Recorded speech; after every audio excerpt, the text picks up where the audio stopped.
Right, welcome back. Liverpool take on Marseille in the Champions League this evening. Let's head live to Marseille right now and speak to our reporter, Vinny O'Connor. Vinny, good morning to you. The big question everyone wants to know the answer to. Mo Salah, is he going to make his Liverpool return tonight after playing well for Egypt to AFCON?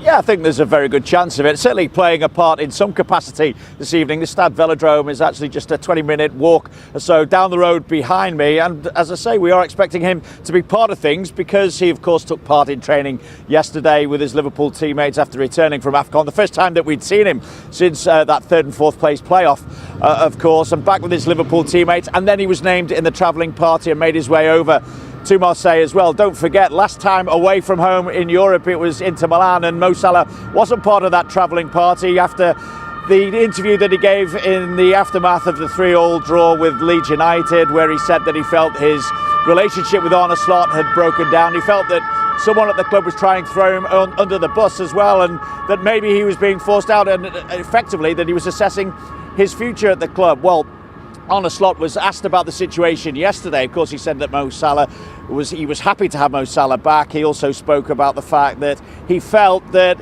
if they had Mo Salah available to them in the game against Burnley, they could have gone on and taken all 3 points. But he was pressed a little bit about his relationship with Mo Salah and asked if things had been sorted out, or was there still an issue as regards that. And then he dropped a hint as to maybe the role that Mo Salah will play tonight, when he said, look at the team selection, and if you still think, we'll see then if you still think there's an issue, or words to that effect at least anyway. Maybe a hint then that we could see Mo Salah in that starting lineup. Remember, he has been reintegrated into the Liverpool setup before AFCON. That was when he came on as a substitute against Brighton and had that assist for Hugo Ekitike. But as I say, maybe just that hint from Arne Slot last night that he could start against Marseille tonight.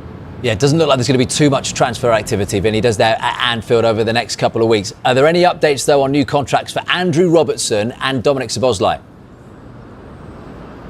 Of course, Andrew Robertson is out of contract at the end of this season. We actually spoke to Milos Kerkez yesterday, and he said what a help that Andy Robertson has been, almost like a mentor role that he's taken on in helping him adjust. Milos Kerkez has obviously had a lot more minutes than Andy Robertson at left back so far this season, and Robertson himself has spoken about the role that he's taken on, how different it is, that he's enjoying the role as well in terms of being that mentor, but at the same time he still wants to play week in, week out. He says that if you don't have that drive, then effectively you shouldn't be at a club like Liverpool. So there is a decision for Andy Robertson to make in that respect, seeing what offer there is from Liverpool and what other offers are on the table before taking that decision as to where his future lies once the summer is upon us, I suppose. As for Dominic Szoboszlai, slightly different situation to Andy Robertson, because whereas Andy Robertson is coming, or at least in the latter stages of his career, then Dominic Szoboszlai, you'd imagine at Liverpool, is someone that they see as an important figure moving forward now. And I say that because you just look at not only his energy in that midfield, but look at his goal involvements as well this season. Only Hugo Ekitike has had more goal involvements for Liverpool. It's 6 goals that Szoboszlai has scored across all competitions, and 5 assists as well. Now, his contract runs until the summer of 2028, but talks are underway. Szoboszlai himself has confirmed that, and there are quotes from him as well where he says there is always progress, but no decision has been made as yet, and I'll just keep on going every week, every training session, giving my best for the team, for the fans. Let's see what is going to happen in the future. Of course, I am happy here, but you know how football works, and that is something everybody has to take into account. So nothing cut and dried as regards his long-term future beyond 2028, of course. And there's still the Ibrahima Konate contract situation to reach a resolution as well. His contract also up in the summer, of course, but Konate not with the travelling party at the moment for personal reasons. So a bit of work for Liverpool to do behind the scenes just to enhance that squad once again. Vinny, thank you very much. Right, let's speak to our Liverpool fan, Montel, who's in the studio with us. Montel, good to see you. It's not all doom and gloom, is it, from a Liverpool point of view? You're in the Champions League spots in the Premier League table right now. You're well placed to finish in the top 8 in the Champions League table in itself.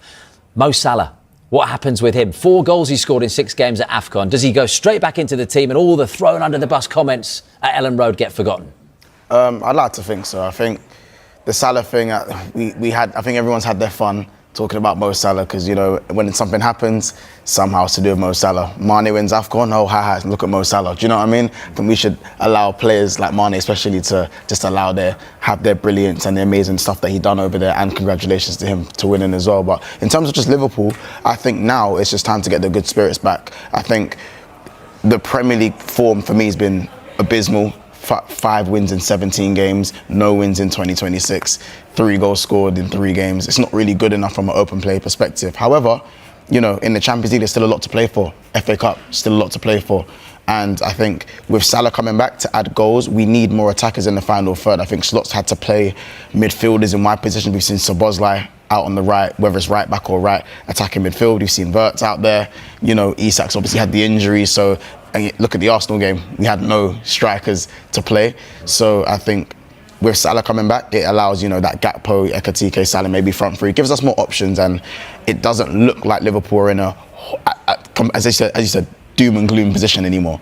So for me, it's just about, again, this is a massive game. I know we have Karabakh at Anfield after that, but as we can see this season, Anfield hasn't been the fortress that it should be, that it's always been known to be this year. So let's kind of get back to that. I think that's the most important thing right now. And the time might be a bit of a healer for Salah and Slot. It's been a few weeks, just let that sit in the background. 100%. And they've had time, haven't they, to put their ducks in a row. What about summer signings? Is that where the focus is now? Because there's not been a lot of talk, and not a lot of talk from Vinny there in terms of incomings. I know you'd like a right back in January. It doesn't look like it's going to happen, though, does it? No, I think the thing is with Conor Bradley, I think long term, I think his future at Liverpool should be okay long term. It's an unfortunate injury, but I think a lot of people wrote Jeremy Frimpong off really early. He literally had 2 starts, one at right wing and one at right back, got the injury, and everyone gone, well, this is supposed to be the guy that's replacing generational Trent and X, Y, and Z. So for me, I think that since he's come back, he's been wonderful almost every game he's played, whether that's right wing or right back. I prefer him at right back, but I just want to see those overlaps. I think Slot's tactics for me are very questionable, and I think if he can get these marauding wing-backs to overlap their wingers, because our wingers are very one-dimensional, we're going to see a better Liverpool. And in terms of summer signings, I mean, well, Mark Gahey saw what happened with that one. Expected to maybe he was in the Liverpool tracksuit. He's gone to the best club in England, he says. Yeah, exactly. But how did that go down? I don't know. I mean, you know what it is? He's reportedly pretty much filmed that whole thing with Liverpool. Didn't go out. Now he's had to do one for Manchester City. So I don't know in it with that one. You can tell he's a great guy. So I presume it is sincere, because you can tell the type of guy Mark Gahey is. You can just tell he's a cool person. So best of luck to him. 300k a week. Hey man, I don't blame him. That's what Will gets as well. Yeah, but we do need another centre back, because the Konate thing is just, we don't know what's going on there. Yeah, you know. So it's an interesting one. Obviously, Virgil said after the game at the weekend that there was going to be a meeting to thrash a few things out. I don't know whether you were part of that, but are you able to give us any insight as to what was thrashed out in that, or at the very least tell us how positive an exercise that could be for you guys? I'm not aware of that, Virgil, what he actually said, but I think, as always, we had a post-match meeting led by me. I think once this season, as far as I'm aware of, the players came together. I don't even know which game that was, but it was months ago already. So we did have a post-match meeting to talk about all the positives we've done in that game. But also shown where we can do a little bit better to make sure that if you have a performance like that, where you have so many shots, most shots by any team in the Premier League this season, that then doesn't result in a draw, but that result then ends up in a win for us. Yeah. And just to check a couple of things with you, is there any chance Konate could still join up with the squad? And also, how ready is Mo Salah to come back into the starting lineup as well, given that he's back training with you after AFCON? Yeah. No, he didn't travel with us because of family matters, and I would leave it with that, and I will speak to him tomorrow. To speak to him, I will speak to him tomorrow again. But he not traveled with us, so and that's because of family matters, and I would leave it with that. And with Mo, I'm really happy and pleased that he's back, because in his absence, I think we've done quite okay in terms of hardly conceding any chance.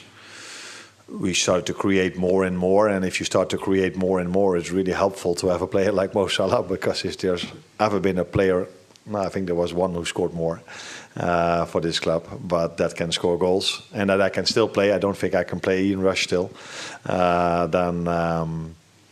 Then it's really helpful to have him back, because we would never know, but the amount of chances, the amount of ball possession against Burnley with Mo on the pitch would usually mean that we would have scored more. So yeah, that's why I'm really happy that he's back, because creating chances is nice, but we're only judged on the result, and that wasn't nice. So so hopefully we can combine two things, so create the same chances, able to score more, and keep not conceding chances on the other end.